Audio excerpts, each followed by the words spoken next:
మానవ మాతృలు ఎవరైనా సరే వారికి సంబంధించిన జీవితాన్ని వాళ్లే స్వతంత్రంగా ఎంపిక చేసుకోవచ్చు. కానీ ఆ ఎంపిక పాప ఫలితాల నుంచి ఏ ఒక్కరూ తప్పించుకోలేరని శైవ ధర్మం చెబుతూ ఉంటుంది. కానీ ఒకానొక శివాలయంలో పనిచేస్తున్న అధికారి వాటన్నింటినీ విస్మరించినట్టున్నాడు. దైవానికి, భక్తికి, నీతి నియమాలకు తిలోదకాలు ఇచ్చినట్లున్నాడు. అందుకే శివుడు కులమైన పవిత్ర ఆలయంలో కోట్లు దండుకుంటున్నాడు. స్థిరాస్తులను పోగు చేసుకుంటున్నాడు. తనకు సంబంధించిన బంధువర్గాన్ని బినామీలుగా మార్చి వారి పేరు మీద ఆస్తులను కాపాడుకుంటున్నాడు. సరిగ్గా 36 ఏళ్ల క్రితం నైట్ వాచ్మెన్గా చేరిన ఓ చిరుద్యోగి ఆ ఆలయానికి ఇప్పుడు అంతా తానై వ్యవహరిస్తున్నాడు. ఉన్నతాధికారులకు సైతం లోబరుచుకుని తాను బుక్కుతూ వాళ్ళకి తినిపిస్తున్నాడు. అలాంటి అవినీతి అధికారి కొలువైన ఆ శైవ క్షేత్రం ఎక్కడ? వేలు లక్షలు కాదు, కోట్లు దండుకుంటున్న ఉద్యోగి ఎవరు? Let's watch.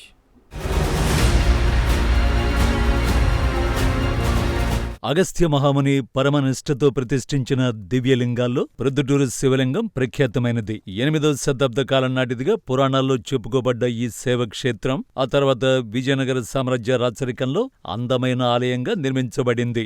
అగస్త్య మహాముని చేతుల మీదుగా ప్రతిష్ఠించబడిన 3 అడుగుల ఎత్తున్న శివలింగం అరుదైనదిగా చరిత్రకెక్కింది. ఇదే ఆలయంలో శ్రీ రాజరాజేశ్వరి అమ్మవారి విగ్రహం కూడా అత్యంత ప్రశస్తమైనదిగా, భక్తుల కొంగు బంగారంగా నిలిచింది. అందుకే ఈ శైవక్షేత్రాన్ని అగస్త్యేశ్వర స్వామి దేవస్థానం అంటారు. వాడుకలో మాత్రం శివాలయంగా పిలుచుకుంటూ ఉంటారు భక్తజనం. కడప జిల్లా ప్రొద్దుటూరు నడిబొడ్డున ఉన్న ఈ ఆలయ ప్రత్యేకతలు ఎన్నెన్నో.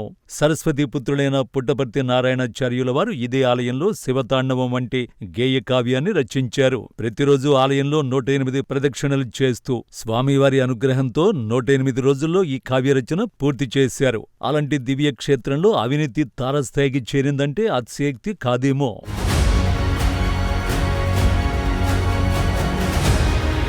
సరిగ్గా ఇదే శివాలయంలో 36 ఏళ్ల క్రితం శివప్రసాద్ అనే వ్యక్తి నైట్ వాచ్మన్ గా ఉద్యోగంలో చేరాడు. కడు పేదరికంతో కనీసం డొక్కు సైకిల్ కూడా లేని దుర్భర పరిస్థితుల్లో ఇంటి నుంచి నడుచుకుంటూ ఆలయానికి వచ్చి విధులు నిర్వహించేవాడని అతన్ని తెలిసిన వారు చెప్పే మాట.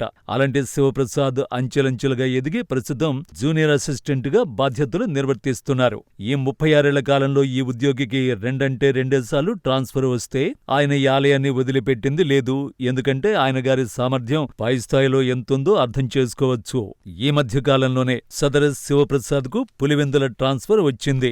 ఈయన దెబ్బకు భయపడి ఇక్కడికొచ్చిన మహిళా ఉద్యోగి ఆలయానికి రాకుండానే అలానే వెనక్కి వెళ్లిపోయిందట. కారణాలు ఏవైనా కావచ్చు, కానీ ఇక్కడి శివాలయంలో శివప్రసాద్ చెప్పిందే వేదం, చేసిందే చట్టం అన్నట్టుగా పరిస్థితులు మారిపోయాయట.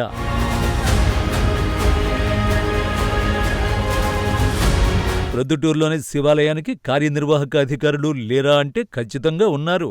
అయినప్పటికీ శివప్రసాద్ వారిదే అంతా రాజ్యం. ఈవోలు ఎంతమంది వచ్చినా అధికారాలు మాత్రం ఆయనవే.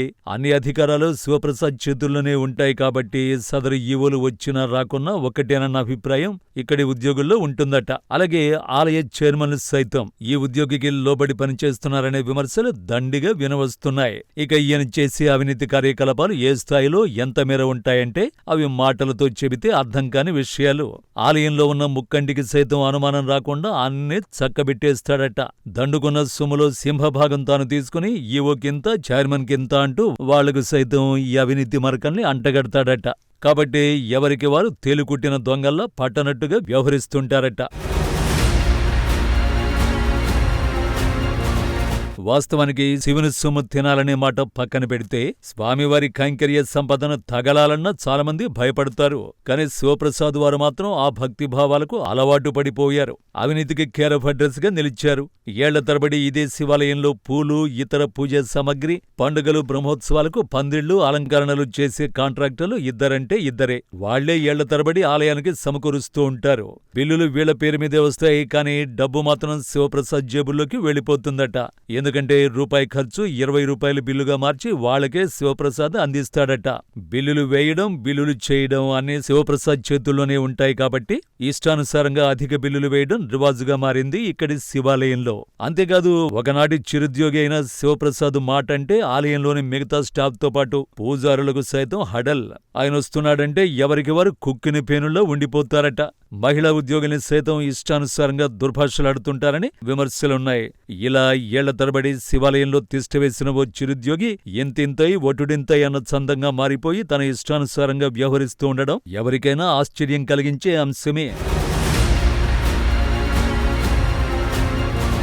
కటిక పేదరికంతో రాత్రిపూట శివప్రసాదం తిని శివాలయంలోనే పడుకుంటూ విధులు నిర్వహించిన శివప్రసాద్ ఆ శివాజ్ఞతోనే పదోన్నతి పొందారు. కాని ఆ సత్యాన్ని గ్రహించని ఆ పెద్ద మనిషి ఆ శివునికే ఏళ్ల తరబడి శటగోపం పెడుతున్నారు. ఈ ఇంటి దొంగ విషయం పాపంలో పాలు పంచుకుంటున్న సహచరులకు తెలిసినా తెలియనట్టే నటిస్తున్నారు. కాని ఆ పాపం పండకుండా ఉండదు. ఏదో ఒకనాడు బ్రహ్మాండం బద్దలు కాక తప్పదు. శివుడు మూడో నేత్రం తెరవక తప్పదు. ఇప్పటికైనా ఉన్నతాధికారులు శివప్రసాద్ మాయ నుంచి బయటకు వచ్చి అతని అవినీతి లీలలపై విచారణ జరిపించాలని డిమాండ్ చేస్తున్నారు. బొక్కిన నిధులు కక్కించాలని భక్తులు విజ్ఞప్తి చేస్తున్నారు. కొత్తగా వచ్చిన కూటమి కమిటీ ఇతని అవినీతి అక్రమాలపై విచారణ జరిపించాలి. అంతేకాదు ఆ ఉద్యోగి అర్హతలకు సంబంధించి సర్టిఫికేట్స్ వెరిఫై చేయాలని భక్తులు కోరుతున్నారు.